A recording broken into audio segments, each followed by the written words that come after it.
Hi, Dad. Welcome back to another episode of Dave and Andy's Honest About Life. How you doing?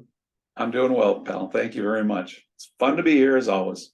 It is. It is. It is. This is a tremendous opportunity that what we have to spend this time together and to capture our thoughts and our feelings like A this. funny line a guy told me, I don't know, I just heard it the other day, and he goes, "Yeah, every time when you wake up in the morning, you can look up and you don't see roots. You're good." You're right. That's a good one. Yeah, That I is. know. Uh, he is not wrong. We ended the last episode. I had teased this one about your favorite actors. It's something you and I were talking about earlier about old movies. And the question I had for you was, why do we feel a certain way when we watch old movies? Like we feel like we belong in that era, in that time. Maybe we don't always feel that way, but in this case, if you're watching an old 40s or 50s movie, you know, times looked a bit more carefree, but we know they weren't. But Yeah. there's something about that we think about. We like, gosh, it would have been fun to live then. Um, so I asked you that question. Do you feel that way? And then you mentioned you sit down with the family and watch old movies once in a while. Tell me about Yeah. that. Yeah, I think it is. It's a way. It's a release. It's kind of get away from the stresses of life. You can kind of put yourself into those characters that are in the movie and not have to worry about how it's going to affect your life tomorrow. It's just something that you can kind of relax and release. I like to just let my brain go, and it's a great entertainment for me. And looking back in time, before they had certain things, it's kind of fun to watch the older movies that they don't have computers, they don't have cell phones. And I remember that. I mean, I grew up with that without having all that stuff. How did we communicate? You almost forget. Right. How did we talk to other people? But those are the times that I think we should cherish. And as you said, you like to think, boy, it'd be great to be back in those times when there are fewer problems. It seemed like fewer troubles in your life. You dealt with them in a totally different way than we deal with them now. But it is that release that I get when I watch a movie, and I love Tom Hanks. He's one of my favorite, and I appreciate the way he lived his life in all of his movies. All of his movies. He was just great. He does seem to be a genuine good person. Just the way he conducts himself. Obviously he's got a lot of great movies, and it just seems like someone you could really respect. And then, of course, he's had to live in this life in public for so long and be that person for so long, and he's done a really good job of that. Yeah, I agree. That isn't easy, and I think a lot of those actors and actresses don't handle the thing as well as he does. I mean, he's handled it so well. And I don't know the inner workings of his life if they've been horrible, but it doesn't seem that way. It seems like he has been very even keel through his Yeah. life, and he has figured it out.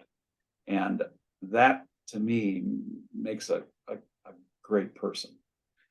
Did you have to watch? And I think over the years, I think I've asked you this question before, but the one about, do you have to watch what you say? Like, are you really thinking hard about what not to say when you're on TV? Because you did it for 43 years. And obviously, if you'd have said some things you shouldn't have said, you wouldn't have lasted as long as you did. Yeah, Do you worry about that? I did. I worried because, and it's funny because I'm an avid sports fan. I love sports, and I'd go to games and I'd yell at refs and stuff, and I'd say some naughty things, you know, and I shouldn't get into the habit of doing that because then when I'd go on TV, I'd be afraid that that would slip out. If I'd be mad at a weather system that was coming in or something. You know, Right. you just have to learn how to kind of control that. But yeah, I was always worried that I was going to say something that would offend somebody, or you just it became a little easier as time went on to um, kind of avoid those loopholes, those areas that were bad, those pitfalls that you had. So you kind of learned how to avoid that. At least I did over the years. And then it became a little bit easier to not worry about every word that I said.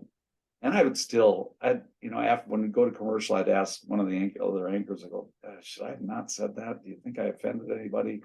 And they would always say, nah, most of them don't hear it either. So, yeah, I worried about that for you, honestly, that you'd get caught up in some banter and, you just, it's happened to a lot of anchors. And I feel fortunate that it really never happened to me. I did say something that I shouldn't have said on on radio because we were having a big snowstorm and I was doing radio for KS95 here in the Twin Cities.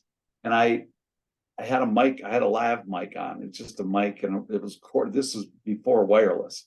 So we had a cord and that cord hung down, then it went to a junction box. And I remember tripping over that cord and it took my mic and I went, the S word. And it made it on the air. And it just, guy by the name of, what was it? Chuck Knapp. Chuck Knapp said, "Oh yeah, we've got a lot of that out there." It's a perfect line to kind of cover up my oops. But that was basically the only time I really messed up like that. Well, it's funny because when you talk about old movies, you talk about seeing them smoking cigarettes. You never hear what would be considered a bad word. And now you know how that has changed because you see more of the curse words, the swear words, and not so much maybe in still in mainstream over the air types of shows and movies, but you certainly every program on Netflix is pushing the limits and changing what we would consider normal.